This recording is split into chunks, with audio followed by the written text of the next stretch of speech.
एक थ्योरी पढ़ते हैं चलो, जिसका नाम है कॉन्टिनेंटल ड्रिफ्ट थ्योरी।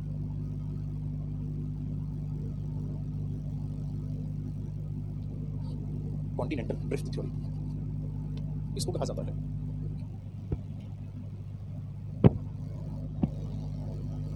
महाद्वीपीय विस्थापन सिद्धांत। ठीक है, क्या कहा जाता है इसको? महाद्वीपीय विस्थापन सिद्धांत। इस पूरी थ्योरी में है क्या, मैं पहले आपको अच्छे से समझा देता हूँ, उसके बाद मैं आगे बढ़ूंगा। बिल्कुल ये न्यू चैप्टर है। इस पूरी थ्योरी में था क्या, एक वैज्ञानिक थे जिनका नाम था वैगनर। ठीक है, एक वैज्ञानिक थे जिनका नाम क्या था? वैगनर था। वैगनर थोड़े घुमक्कड़ प्रकृति के आदमी थे, जिनको घूमना फिरना ज़्यादा पसंद था। इन्होंने एक चीज़ नोटिस की, मेरी बात को ध्यान से सुनना समझना।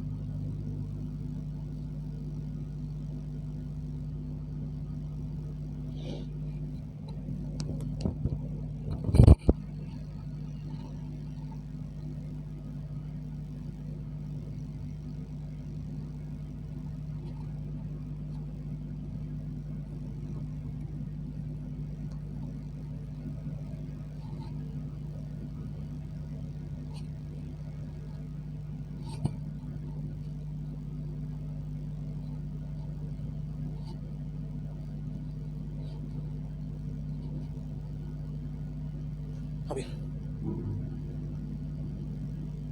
आपको इतना नॉलेज होना जरूरी है कि ये पूरा का पूरा एशिया कॉन्टिनेंट, ये वाला कॉन्टिनेंट जो है यूरोप है, ये कॉन्टिनेंट अफ्रीका है, राइट। ये कॉन्टिनेंट कौन सा है? साउथ अमेरिका है, राइट। ये कॉन्टिनेंट कौन सा है? North America. इतना तो आपको बेसिक ज्ञान हो गया। अब ध्यान से समझना मेरी बात को, मेरी बात को बहुत ध्यान से समझना। वैगनर जो थे, वैगनर ने देखा कि यहाँ पे कुछ पेड़ लगे हुए हैं, है ना। और वैगनर ने देखा यार ये पेड़ तो वही है जो अफ्रीका में लगे हुए थे। मेरी बात को बहुत ध्यान से सुनना समझना। यहाँ पे भी पेड़ वही, यहाँ पे भी पेड़ वही। फिर उन्होंने देखा कि यहाँ पर भी कुछ स्पेशल टाइप के प्लांट्स थे जो यहाँ पर। वैगनर को लगा चलो होगा, ठीक है छोड़ो। फिर वैगनर ने देखा, बात को बहुत ध्यान से सुनना समझना, इस वाले तट के किनारे पर बेसाल्ट रॉक थी, बेसाल्ट चट्टान थी यहाँ, और वही बेसाल्ट चट्टान यहाँ पे थी। वैगनर बोले यार ये क्या बात हुई, ये क्या बात हुई? पेड़ भी वैसे ही हैं, चट्टान भी वैसी है। फिर भी इन्होंने इग्नोर किया। वैगनर को फिर इस वाले पॉइंट पे यहाँ पे क्या मिला इनको? सोना मिला। सोना मतलब गोल्ड, वो वाला सोना नहीं। और वही गोल्ड फिर इनको यहाँ पे मिला। वैगनर बोले यार ये भी सिमिलर, ये भी सिमिलर, ये भी सिमिलर, ये भी सिमिलर, ये इतनी बड़ी सिमिलरिटी आई कहाँ से? फिर वैगनर ने क्या किया, जो चट्टानें यहाँ पे थी बेसाल्ट चट्टान, इन चट्टानों की एज निकाली, तो इसकी भी वही एज और इसकी भी वही एज। इनके दिमाग में भी वही बात आने लगी कि दया कुछ गड़बड़ है। बोले यार चट्टान भी एक जैसी, सोना भी एक जैसा, पेड़ पौधे भी एक जैसे, इतने बड़े लेवल पे सिमिलरिटी कैसे? वैगनर ने थोड़ा इधर उधर देखा, कूद फान की, और नीचे वाली चट्टानों को हटवाया, फॉसिल्स निकाले, जीवाश्म निकाले। तो जो जीवाश्म यहाँ पर थे, है ना, जो जीवाश्म वैगनर को यहाँ मिले वही जीवाश्म यहाँ मिले। तो फिर इन्होंने सोचा कि भाई ये काम करते हैं, मैं कंफर्म हो गया ये दोनों एक ही भाग है। वैगनर ने फिर क्या किया, इसकी एज निकालने की कोशिश की, इसके किनारे को चेक किया कि इसका किनारा कैसा है, और फिर इसके किनारे को चेक किया। वैगनर ने कहा कि अगर इन दोनों को एक दूसरे के नजदीक लाया जाए तो बिल्कुल यू फिट हो जाएंगे एक दूसरे में। अब यू फिट कैसे हो सकते हैं जब एक दूसरे का भाग हो? तो वैगनर बोले भाई सुनो ध्यान से, एक दिन ऐसा था जब अफ्रीका और साउथ अमेरिका आपस में जुड़े हुए थे। मेरी बात को बहुत ध्यान से सुनना।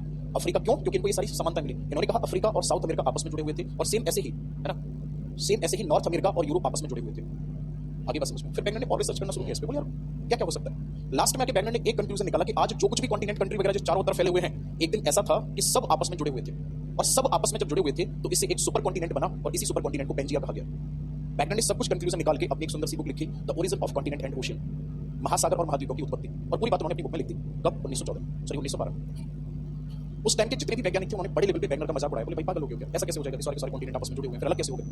वैगनर ने कहा कि हो सकता है इसमें 3 बल लगे, और 3 बल लगने के कारण ऐसा हुआ। 3 बल कौन कौन से? तो इन्होंने कहा एक तो ग्रेविटेशनल फोर्स, एक टाइडल फोर्स, एक बायरेंस फोर्स। 3 बल लगने के कारण ऐसा हुआ। वैगनर का वैसे बड़े लेवल पे मजाक उड़ा कि तुम तो वकील ज्यादा हो।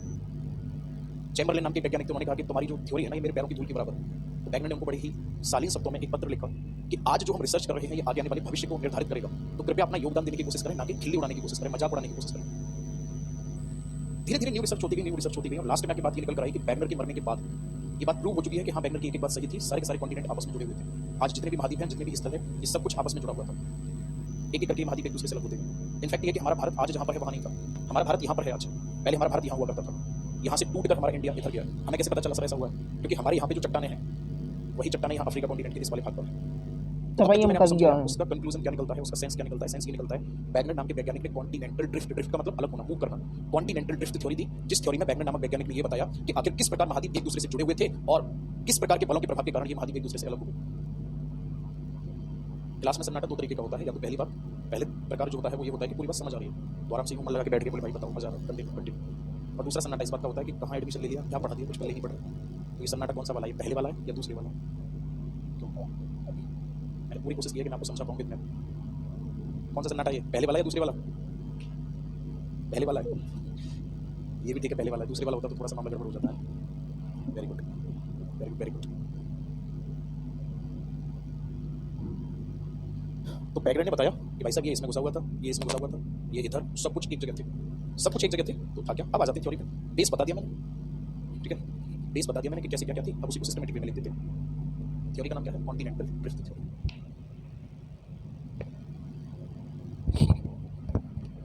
हिंदी में इसी को कहा जाता है महाद्वीपीय विस्थापन सिद्धांत, है ना? विस्थापन सिद्धांत। नाम से पता चल रहा है, विस्थापन का मतलब डिस्प्लेस होना, मूव करना। कैसे महाद्वीप मूव किए, ठीक है। सर आप ऐसा पढ़ाते हैं जैसे दिमाग में जाकर कोई चीज़ लॉक हो जाती है। गजब, कहाँ से ढूंढ के लाते हो इसे? चलो, किसने दिया ये सिद्धांत? तो आपका आंसर होगा it was suggested, it was suggested by Wagner. यह सिद्धांत, इनका पूरा नाम था अल्फ्रेड वैगनर। यह सिद्धांत वैगनर ने दिया। वैगनर ने क्या किया था, अपनी बुक लिखी थी और बुक का नाम क्या था? The origin of continent and ocean.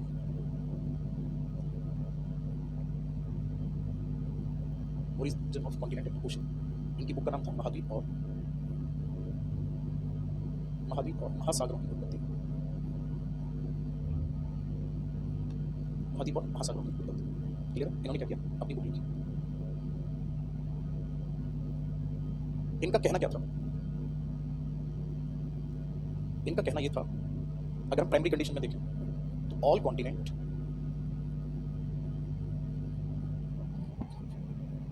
Were jointed, okay, jointed थी।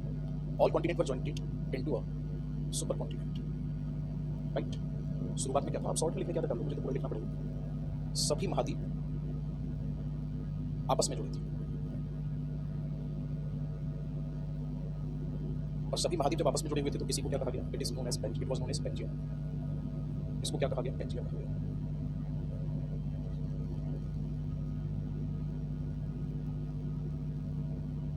यह है पेंजिया। और इन्होंने कहा इस पेंजिया के चारों ओर पानी भरा हुआ था, कुछ नहीं था, अर्थ पर दो ही चीज थी। It is known as Panthalassa. उन्होंने कहा बस दो ही चीजें थी, एक पेंजिया और एक पेंथालासा, ठीक है, बस दो ही चीज थी, पेंजिया पेंथालासा। लिख दो, पेंथालासा क्या है? पेंथालासा है क्या? एक बड़ा महासागर। पेंजिया क्या हो गया? जमीन हो गई, और पेंथालासा क्या हो गया? पानी पानी हो गया, ठीक है।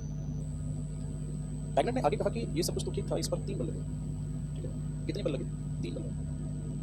कैसे बल लगे, कहां से बल लगे, वही मैं बताने वाला हूं। 3 forces are applied. 3 forces are applied on Pangaea. क्या हुआ? पेंजिया पर 3 बल लगे।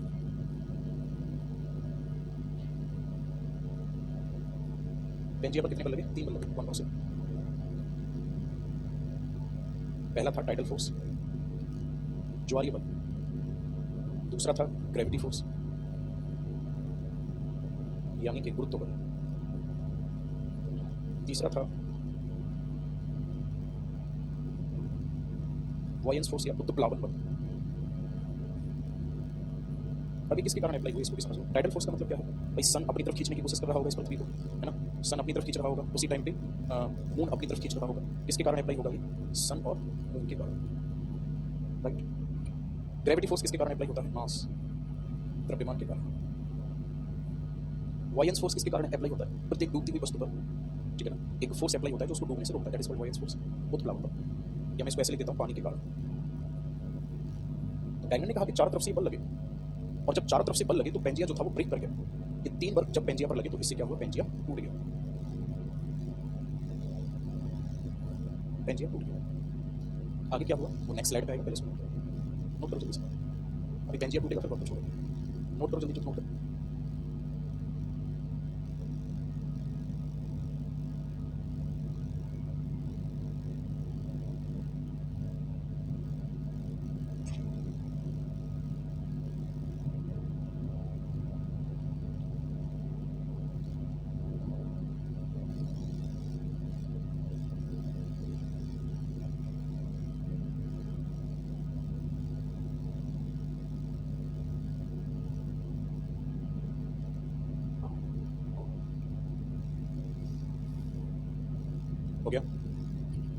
थर्ड फोर्स है POUYANCE, वायंस फोर्स बोला जाता है इसको। पूरी थ्योरी याद हो जाएगी सबके साथ, प्रॉमिस, पक्का वाला प्रॉमिस। नोट हो गया यहाँ तक? चलो, 3 बल लगे पेंजिया पे। जब पेंजिया पे 3 बल लगे तो पेंजिया टूट रहा है धीरे धीरे। जो पेंजिया था टूट गया, और जब पेंजिया टूटा तो पेंजिया टूटा कैसे? एक तो पेंजिया का नॉर्थ पार्ट है ना, एक पेंजिया का मिडिल पार्ट, एक पेंजिया का साउथ पार्ट, ऐसे टूटा। ठीक, उत्तरी भाग पेंजिया का, मध्य भाग पेंजिया का और दक्षिणी भाग।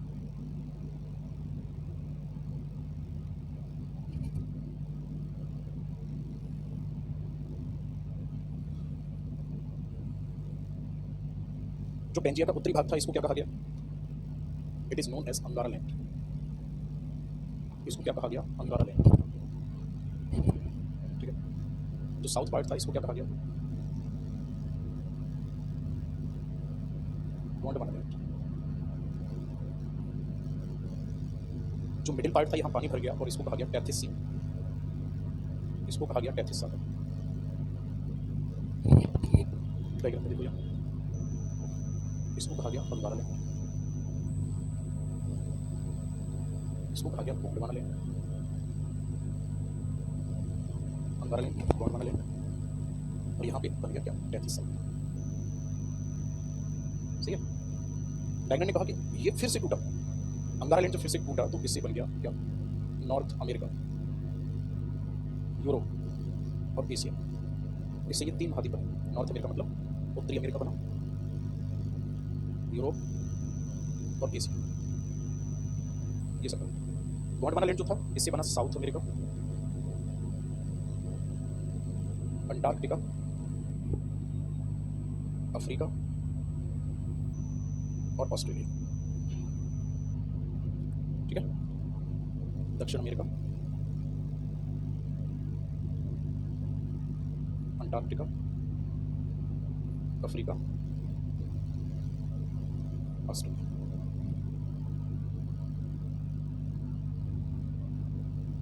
आपकी कॉपी करके सब पढ़ाते हैं, लेकिन कोई आपके जैसा कभी नहीं पढ़ा पाया सर यूट्यूब पे। पता नहीं मैंने कभी किसी को नोटिस नहीं किया, और मैं करना क्या? मैं अपनी मेहनत कर रहा हूँ, कोई अपनी मेहनत कर रहा है। क्यों? उमा का कमेंट आ रहा है, sir sorry to ask but why are you not teaching by putting syllabus topics in? ऐसा आपको क्यों लगा? आपके सिलेबस में एक लाइन दी हुई है geography as a science, right? पूरा सिलेबस कवर हो गया, और ये कॉन्टिनेंटल ड्रिफ्ट थ्योरी में से पेपर में आया हुआ है क्वेश्चन। मेरे को तो पूरी करानी पड़ेगी, और इतना दिमाग लगा रही हूँ डेली के डेली, कोई ना कोई अपना दिमाग लगा रही है, तो सिलेबस के अकॉर्डिंग पढ़ाऊँ। मतलब इतना बड़ा बेवकूफ दिख रहा हूँ आपको कि आपके सिलेबस के अकॉर्डिंग नहीं पढ़ाऊंगा मैं, या मेरे पास इतना, मैं दुनिया का इतना फ्री इंसान हूँ जो अननेसेसरी चीज़ें पढ़ाता फिरूंगा आपको कि भाई ये भी पढ़ लो, ये भी पढ़ लो। वेल एजुकेटेड आप लोग और मैच्योर हो, कोई ऐसा भी नहीं, छोटे बच्चे हो, समझा करो चीज़ों को। डेली मैं बोलता हूँ कि वही चीज़ें पढ़ाई जाएंगी जो सिलेबस में है, सिलेबस के अकॉर्डिंग है ना? ऐसा थोड़ी हो कुछ भी चल जाएगा यहाँ से। पता है दिक्कत क्या होती है? ये चीज़ें आपको तब सोचनी थी जब आपसे मंथली फीस ली जा रही होती। तो फिर आपको ये लगता है कि ये तो अपना महीना सीधा कर रहे हैं पूरा, हमें फिर से 500 या 800 रुपये देने पड़ेंगे महीने पे। होता है ऐसा मेरी तरफ भी, जहाँ मैं लोकल एरिया से बिलोंग करता हूँ, मेरे लोकल होम टाउन है, वहाँ पे ऐसा होता है, मंथली फीस है। तो ये कि बैच को जानबूझ के लंबा लेके जा रहे हैं। आपको तो ये और बोलना चाहिए कि जो पढ़ाना पढ़ाओ, एक बार पैसे दे चुके हैं तो प्लीज़ पॉजिटिव रहें, सेशन को हेल्दी रहने दें, है ना? फाइनली मैंने ये बताया कि जो अंगारा लैंड था वो 3 कॉन्टिनेंट में टूट गया, गोंडवाना लैंड जो था 3 कॉन्टिनेंट में टूट गया। ऐसा डैगनर का मानना था। हर आदमी के अंदर अच्छाइयाँ होती हैं, बुराइयाँ भी होती हैं, हर थ्योरी की अपनी एक अलग एडवांटेज है, अपना नुकसान, मतलब उसकी अपनी कमियाँ भी हैं। डैगनर ने ये वाली बात बहुत सही बताई थी कि शुरुआत में कॉन्टिनेंट एक जगह थे, पेंजिया नाम की कोई चीज़ थी और वो टूटी भी। लेकिन डैगनर से जब ये पूछा गया कि अच्छा एक बात बताओ, एक पेंजिया था पहले 2 भागों में टूटा, ठीक है ना? एक पेंजिया था वो 2 भागों में टूटा, 2 से फिर 7 भागों में टूट गया, तो 14 क्यों नहीं हुआ? फोर्स तो आज भी अप्लाई हो रहा है, 14 से 28 क्यों नहीं हुआ? ओवरऑल मैं ये कहना चाहूँगा आपसे कि डैगनर ने बहुत अच्छा एक इनिशिएटिव लिया, बहुत अच्छी सी थ्योरी को सामने लेकर आए डैगनर, लेकिन एक्चुअल में ये कॉन्टिनेंट टूटे कैसे थे ये डैगनर नहीं बता पाए। और इसी कारणों को खोजने के चक्कर में, आप मैप पर देखोगे, इन्हीं कारणों को खोजने के चक्कर में यहाँ पे जो ग्रीनलैंड वाला सेक्शन है, यहाँ पे फिस्मिट आइलैंड पड़ता है, उस फिस्मिट आइलैंड पे रिसर्च कर रहे थे डैगनर, बर्फीला तूफान आया और डैगनर को दबा गया, डैगनर की डेथ हो गई, अकस्मात मृत्यु हो गई थी डैगनर की।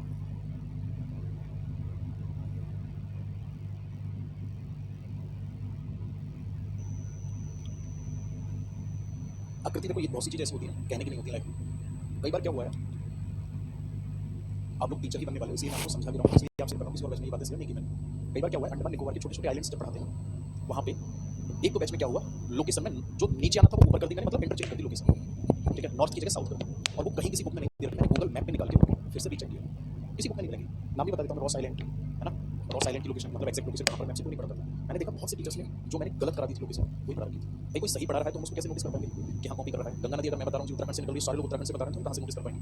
बट गलती से मैंने कह दिया गंगा नदी हिमाचल से निकलती है और फिर उसी को सारे लोग करा रहे हैं। तो मैंने कई लोगों को देखा कि लोकेशन वही चल रही थी। अच्छा भी लगा कि चलो कम से कम लोग फॉलो तो कर रहे थे। बट फिर उस दिन से और संभलना पड़ा कि कहीं ऐसा ना हो हमारी एक गलती 4 टीचरों में पहुंचे, 4 टीचरों से वो 40,000 बच्चों में 4 लाख बच्चों में पहुंचे। फिर एक ही पॉइंट बड़ा अच्छे से कराना पड़ता है कि कहीं एरर ना हो, कंटेंट उतना ही हो जितना उसके एग्जाम में आना। ठीक है भाई, जो हमसे गलत हो गया उसको सेम टू सेम वो कर रहा है भाई, तुम नोटिस कर सकते थे। बैगनर कहाँ से बिलोंग करते थे?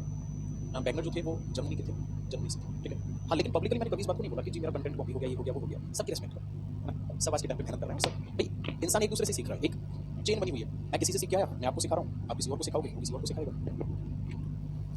ये हो गया यहाँ पर कहाँ गया? हाँ जी हाँ, अब बात आ जाती है 2 मिनट डिस्कशन इस बात पे कर लेते हैं। ठीक है 2 मिनट डिस्कशन इस बात पे कर लेते हैं। आपसे क्वेश्चन यहाँ से कैसे पूछा जाएगा कि ये बताओ नॉर्थ अमेरिका कॉन्टिनेंट जो है, ऐसे क्वेश्चन दे दिया, इनमें से कौन सा अंगारा लैंड का भाग है? मेरी बात को बहुत ध्यान से समझिए, इनमें से कौन सा, ठीक है इनमें से कौन सा अंगारा लैंड का भाग है? 3 ऑप्शन अंगारा लैंड के दे दिए, एक ये दे दिया, इनमें से कौन सा भाग नहीं है। ठीक है मेरा कहने का मतलब ये है कि मैं ये ध्यान रखना है कि कौन सा कॉन्टिनेंट किसका पार्ट है, अंगारा लैंड का कौन सा है, गोंडवाना लैंड का कौन सा है। मेरी बात समझ पा रहे हो? इंडिया किसका पार्ट है, ये विशेष मुद्दा है। मैंने बताया आपको इंडिया किसका पार्ट है। देखो एशिया कॉन्टिनेंट की अगर मैं बात करूँगा आपसे, जो मैंने अभी मैप बनाया था, इसी को समझाने की कोशिश करता हूँ। इस पे पेपर होगा इसमें से। एक सेकंड,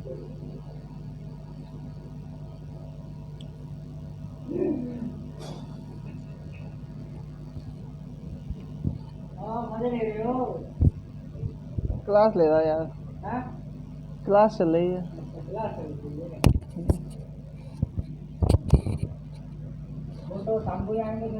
बोला जी हाँ 10:30 पे।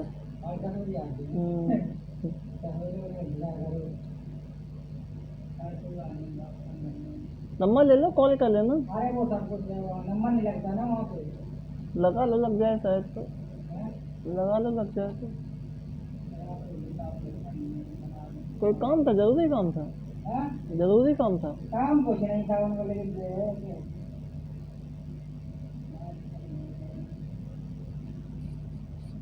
देखो कॉल करके देख लेना है ना। तो हम नीचे रहते हैं तो हम रोज नहीं आते ही, जैसा मुझे भूखा है रोज नहीं आना। अरे शाम को आ जाएगा ना यार, शाम को कितने बजे तुम वहाँ से दुकान से कितने बजे आते हो? हम तो आ जाते 9 बजे। तो तुम 9 बजे आ जाते ना, तो नींद आने लगी थी, फिर मैं सो जाता। अरे तो एक दिन वेट कर लो यार, वेट कर लो ना एक दिन बस, ठीक है।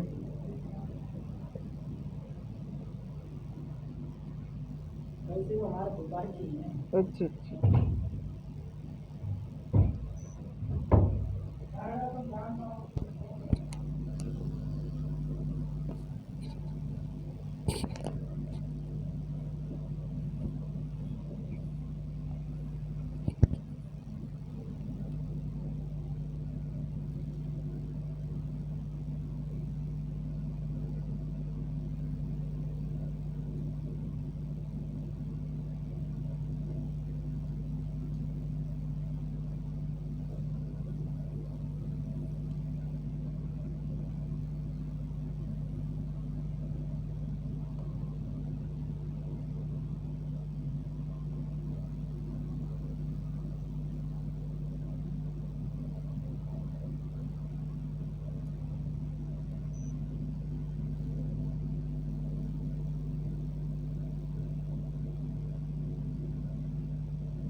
ये है। ठीक है जितना आपको रेड कलर का नीचे नीचे का पार्ट दिख रहा है ना, इस सबको कहा जाएगा क्या? इस सबको कहा जाएगा गोंडवाना लैंड। ठीक है और ऊपर जो ग्रीन वाला है उसको कहा जाएगा अंगारा लैंड। उत्तर भारत किसका पार्ट है? भारत को उत्तर भारत और दक्षिण भारत जो है, उत्तर और दक्षिण कहा जाता है, कर्क रेखा के आधार पर, तो उसको अलग नहीं किया जाएगा, पूरा इंडिया ही था। इंडिया सब कॉन्टिनेंट बोला जाता था, यहाँ से उत्तर यहाँ पहुँच गया। ठीक है मैं लिख देता हूँ, ये भी क्या है? गोंडवाना, ये भी गोंडवाना, ये भी गोंडवाना और ये भी गोंडवाना। और ये कौन सा होगा? ये होगा अंगारा लैंड, ये भी अंगारा लैंड, ये भी अंगारा लैंड, ये सब अंगारा लैंड। ठीक अब यहाँ पे बहुत कंफ्यूज करने वाला एक क्वेश्चन होता है, एशिया कॉन्टिनेंट किसका पार्ट है? अंगारा लैंड का। ठीक है और इंडिया किसका पार्ट है? एशिया कॉन्टिनेंट का। लेकिन मैंने लिखा हुआ है इंडिया किसका पार्ट है? गोंडवाना लैंड का। तो आप क्या बोलोगे? पॉलिटिकल बेस पर अगर देखा जाए तो इंडिया एशिया कॉन्टिनेंट का पार्ट है, लेकिन अगर जियोलॉजिकली देखा जाए, ठीक है ना, चट्टानों के आधार पर देखा जाए, India is not a part of Asia continent, it was jointed with Africa continent, it was jointed with Africa continent, and Indian plate when move towards Asia continent it collide with Eurasian plate और Asia continent, and when Asia continent and India collide to each other, Himalaya mountain was formed. जो भारत है ना हमारा, वो अगर भूगर्भ शास्त्र के आधार पर देखा जाए तो अफ्रीका महाद्वीप का हिस्सा है, और यहाँ से टूटकर इंडिया यूं ऊपर की तरफ गया, और जब यहाँ से इंडिया टूटकर यूं ऊपर की तरफ गया है और यहाँ जाके टकराया, तो इसी किनारे वाले भाग पर यहाँ पर एक माउंटेन बना हुआ है, and this mountain is called Himalaya. इसी माउंटेन को क्या कहा गया है? हिमालय कहा गया है। कुछ समझ आया?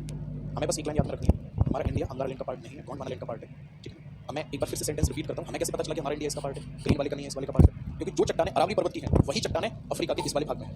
तो चट्टानों से हमें पता चला कि यहाँ पे चट्टानें अलग हैं दोनों की, यहाँ पे एक है। समझ आया? समझ आया कुछ? बहुत सिंपल सी बात है, 3 बार बता चुका हूँ इन बातों को, एक बार और देखना, जहाँ जरूरी लगे उनको अपनी कॉपी में लिख लें।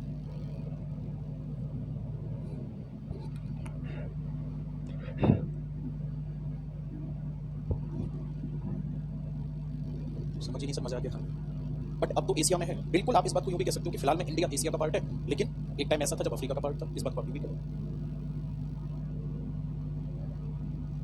अब न टूटे इंडिया आप पता नहीं कहाँ होंगे, ज्योग्राफी पढ़ोगे ना आपको मजा आएगा, ठीक है ना, बहुत मजा आएगा। मैं भी पहले की तरफ नहीं पढ़ पा रहा हूँ, पता नहीं क्यों मेरा सोशल साइट्स वगैरह पे ये सब फोन चलाने में टाइम काफी चला जाता है। आप में से ऐसे बहुत से लोग होंगे जिनका खुद का भी टाइम चला जाता है, बट मेरा थोड़ा अलग है, मेरे पास काफी लोगों के मैसेज वगैरह भी आते रहते हैं, रिप्लाई भी करने पड़ते हैं, कुछ अपने भी प्रोफेशन से रिलेटेड मैसेज होते हैं, उसमें भी टाइम चला जाता है। मेरा टाइम रील देखने में तो नहीं जाएगा इंस्टाग्राम पे, बट फिर भी फोन यूज में ज़्यादा जा रहा है।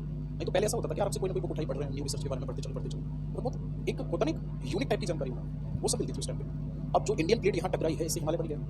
हिमालय जो बना हुआ है वो बिल्कुल यूं है, ऐसे जाके प्लेट टकरा गई, ऐसा माना जाता है एक बार टकराना और बचता है इसके लिए। और अगर ये प्लेट, ठीक है ना, अगर ये प्लेट दोबारा से टकरा गई तो नेपाल और बिहार बॉर्डर जो है ना पता ही नहीं चलेगा कहाँ हो गया, UP border, Bihar border, Nepal border, ये सब, क्योंकि ये सब दोनों प्लेटों के किनारे वाले पर भौगोलिक दृष्टि से इंडिया गोंडवाना लैंड है। जी बिल्कुल, मैंने यही बताया, ठीक है। आई होप आपको ये पूरा टॉपिक समझ आया होगा, फिर भी अगर किसी का कोई डाउट रहता है इस टॉपिक से रिलेटेड आप नेक्स्ट क्लास में जरूर पूछिएगा। इतनी नॉलेज कैसे बिल्ड की है, बस पढ़ते पढ़ते आपके अंदर भी नॉलेज हो जाएगी। फर्क ये कि आप कितना टाइम दे पा रहे हो। अगर आप एक ही टॉपिक को बार बार पढ़ोगे, उसके बाद में नई नई बुक से उसके कंटेंट को निकाल के लाओगे, टॉपिक को सेट करने में दिमाग लगाओगे, आपको भी याद हो जाएगा। और लगभग मुझे लगभग 7 साल होने जा रहे हैं, 7 साल से मैं यही सब चीज़ों को पढ़ा रहा हूँ, तो मेमोराइज हो चुकी है चीज़ें, मेरे लिए बड़ी बात नहीं है। आप खुद सोचो एक ही चीज़ में आप इतना टाइम लगाओगे। नॉर्मली घरों में देखो, खाना बनाते बनाते माँ कितनी एक्सपर्ट हो जाती है, बिना देखे वैसे उठा के नमक मिर्च डाल देती है खाने में, क्यों? हैबिट में आ चुकी है सारी चीज़ें। अच्छे से पता, जैसे बाइक वगैरह जो बैठ बात करते हैं घंटा वगैरह तुरंत मेमोराइज हो रही है चीज़ें, बात है सेम ऐसी स्थिति होती है। प्रॉब्लम ये कि मैं भी जब शुरुआत में पढ़ना शुरू किया था तो मुझे भी लगता था शुरुआत में कि भाई साहब बहुत जल्दी सब कुछ आ जाए, रात में एक्सपर्ट बन जाओ, पर ऐसा कुछ होता नहीं। बड़े धीरे धीरे आराम से टाइम के हिसाब से सारी चीज़ें आती हैं। चलो कल की क्लास में हम लोग इस थ्योरी की लिमिटेशन के बारे में बात करेंगे कि क्या क्या इसकी लिमिटेशन है, कमियां क्या क्या है, अच्छाइयां क्या क्या है, बैगनर वो जो शुरुआत में बताई थी, एविडेंस क्या क्या थे, है ना, एविडेंस यहाँ पे क्या क्या थे। उसके बाद में फिर एक और थ्योरी पढ़ी जाएगी, प्लेट टेक्टोनिक थ्योरी। वो थ्योरी पूरा एक्सप्लेन करेगी इस बात को कि प्रशांत महासागर क्यों सिकुड़ रहा है, जापान में सबसे ज़्यादा भूकंप क्यों आते हैं, अटलांटिक महासागर क्यों फैल रहा है, भूकंप कैसे आते हैं, ज्वालामुखी क्रिया कैसे होती है, पर्वतों का निर्माण कैसे होता है, ये सारी चीज़ें एक ही थ्योरी आपको पूरा एक्सप्लेन करेगी। और मेरी आप लोगों से हम्बल रिक्वेस्ट है, कोई भी आप में से ऐसा महान नागरिक ना हो भारत का जो ये बोले कि ये अननेसेसरी है, सिलेबस के अकॉर्डिंग है, क्या नहीं। एक तरह से होता है ना, मन खराब सा हो जाता है, वो चीज़ आती है, फिर अंदर से फीलिंग आती है कि जब तुम यही नहीं समझ रहे हो कि आपके सिलेबस का पार्ट है नहीं, तो समझोगे क्या, फिर टॉपिक क्या समझोगे। तो मस्त रहो आराम से, दिमाग ये मत लगाओ कि क्या पढ़ा दिया, दिमाग ये लगाओ कि जो बोर्ड पे लिखा हुआ है वो समझ आ रहा है, नहीं आ रहा।